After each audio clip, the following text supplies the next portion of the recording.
देखो,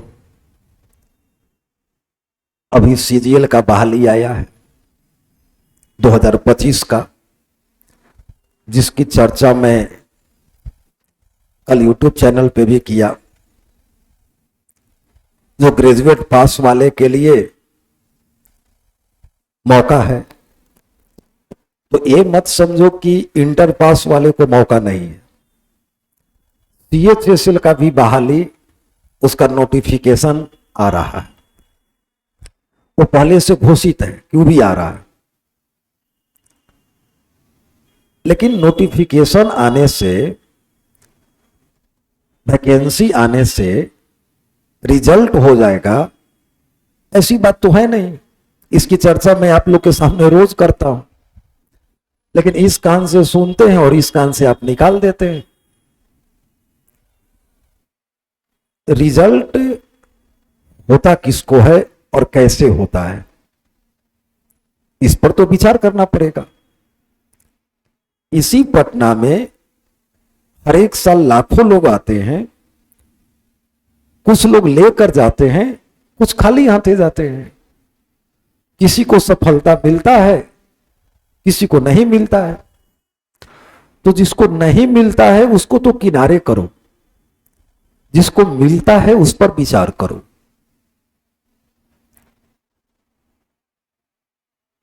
जो मैं रीड किया हूं आप लोग को पढ़ाते पढ़ाते, जितना आपका उम्र है उतना दिन से मैं पढ़ा रहा हूं। जब तुम रात को अपने बेड पर सोने के लिए गया,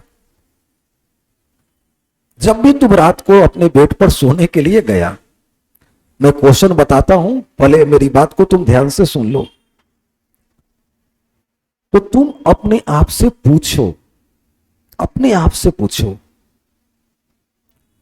रूम पार्टनर से मत पूछो, पड़ोसी से मत पूछो, मां पिता और शिक्षक से भी मत पूछो, अपने आप से पूछो कि एक रिक्शा चलाने वाला सुबह से शाम तक रिक्शा चलाया होगा, तो शाम को रात को बैठकर सब परिवार खाना खा रहा होगा। बैंक में काम करने वाला कर्मचारी 10 से लेकर शाम को 5 से 6 बजे तक कुर्सी पर बैठकर काम किया होगा, तब शाम को खाना खा रहा होगा। स्कूल में पढ़ाने वाले शिक्षक बच्चों के पास 10 से 4 बजे तक पढ़ाते होंगे, तब शाम को आराम करते होंगे।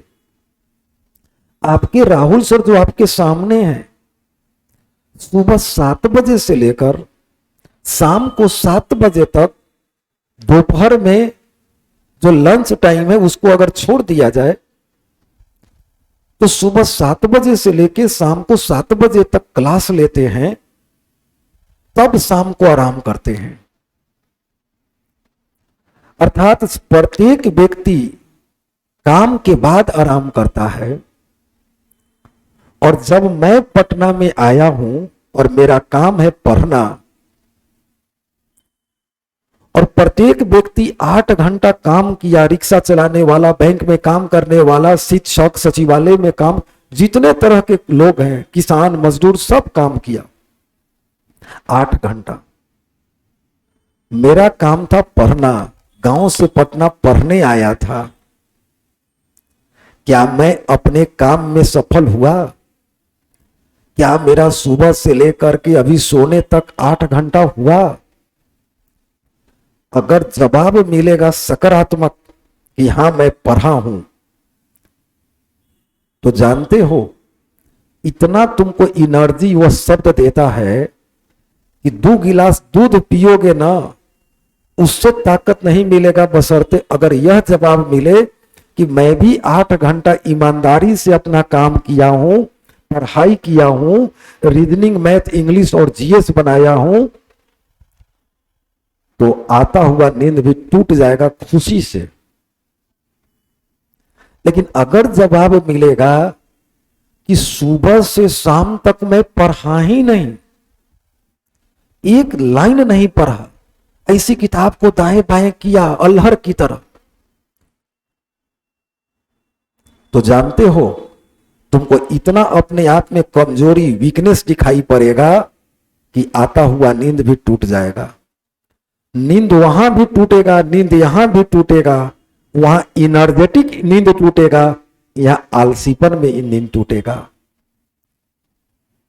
तुम अपने आप को वीक महसूस करोगे कि हाय मैं कैसा अभागा हूं। जो सारे लोग काम करके आराम कर रहे हैं और मेरा एक मकसद था, एक ही काम था, इसीलिए हम रूम लिए थे और मेरा काम था पढ़ना, उसमें हम असफल हो गए, उसमें हम एक लाइन भी नहीं पढ़ पाए। और हम ख्वाब देखते हैं, सपना देखते हैं कि सीजीएल में हो जाएगा, सीएचएसएल में हो जाएगा, बैंक पीओ में हो जाएगा। असंभव, असंभव। तुम शाम को दोस्तों के साथ चौराहा पर खूब चाय पी रहे हो, मस्ती से चाय पी रहे हो, मस्ती से चाय पी रहे हो, इंटरटेन करो, इंटरटेन, खूब हंसी मजाक कर रहे हो। और जिस समय तुमको याद पड़ेगा कि सुबह से शाम तक मैं किताब पलटा ही नहीं, मैं किताब पलटा ही नहीं, आया था पटना किताब पलटने और हम चौराहा पर चाय का चुस्की ले रहे हैं। जिस समय यह जवाब आएगा कि मैंने किताब सुबह से पलटा ही नहीं, समझ लो जो चाय गर्म था वह ओठ पर आते आते ठंडा होने में देर नहीं लेता है। तुमको लगेगा कि यह पूरा शरीर तुमको अंदर से कांपने लगेगा, लेकिन जो ही जवाब मिलेगा कि मैं सुबह से लेकर शाम तक अपने रूम का शोषण किया हूं, उसका दोहन किया हूं, मैं 5 घंटा सुबह से पढ़ लिया हूं, जिस चाय में अगर चीनी भी कम रहेगा ना, वह चाय तुमको ज्यादा मिठास देगा। क्यों? क्योंकि तुम अपना काम सफलतापूर्वक निष्पादित किए हो। लेकिन जब जवाब आ जाएगा कि मैं सुबह से शून्य बटा सन्नाटा हूं, मैं एक लाइन भी नहीं पढ़ा हूं, गर्म चाय को ठंडा होने में देर नहीं लगेगा, वक्त नहीं लगेगा, शरीर कांपने लगेगा। लेकिन जब जवाब आएगा कि मैं 5 घंटा पढ़ लिया हूं, तो लगेगा कि कखनी चाय पी करके जल्दी रूम में भागे अब फिर 2 घंटा पढ़ दे, क्योंकि वह तुमको एनर्जेटिक बना देता है, तुमको और पढ़ाई के प्रति जिज्ञासा जगा देता है। जब तक इस विधि को नहीं अपनाओगे, ना सीजीएल में होगा, ना सीएचएसएल में होगा, अरे ग्रुप डी में तो होवे नहीं करेगा, और सीजीएल तो सपना का चीज है। मेरी बात को, इस विधि को अपनाओ। रोज रात को सोते समय पूछो अपने आप से कि मैं अपना काम ईमानदारी पूर्वक किया कि नहीं किया। अगर किया तो यस, और नहीं किया तो कायर। और यही विधि, यही तरीका तुमको रिजल्ट तक पहुंचाएगा। अगर जवाब सकारात्मक तो रिजल्ट सकारात्मक, और जवाब नकारात्मक तो रिजल्ट नकारात्मक। आने जाने कोचिंग फलना चिलना से रिजल्ट नहीं होता है बेटा, समझने का कोशिश करो। जब तक तुम अपने आप को समर्पित नहीं करोगे नहीं होगा। रोज रात को सोते समय पूछो अपने आप से, इसका जवाब तुम स्वयं हो। जवाब सकारात्मक, रिजल्ट सकारात्मक, जवाब नकारात्मक, रिजल्ट नकारात्मक। चलिए आइए क्वेश्चन पर, मैं बताने जा रहा हूं, लेकिन आप तो मेरी बात को मानते हैं नहीं। हम बोलते रहते हैं और आपका रिजल्ट होगा तो आप ही को फायदा होगा, हमको थोड़े ही दीजिएगा कमा करके। आप तो ये भी कह दीजिएगा कि उस सर से हम पढ़ाते थे, वो कुछ पढ़ाते थे, अंतिम में हमको गालियां दीजिएगा। लेकिन खैर वो गाली स्वीकार है, लेकिन तुम्हारा नौकरी हो जाएगा, ये हमारे लिए प्रशंसा का बात है। आइए क्वेश्चन देखिए, मैं अल्फाबेट से रिलेशनशिप का लिया हूं।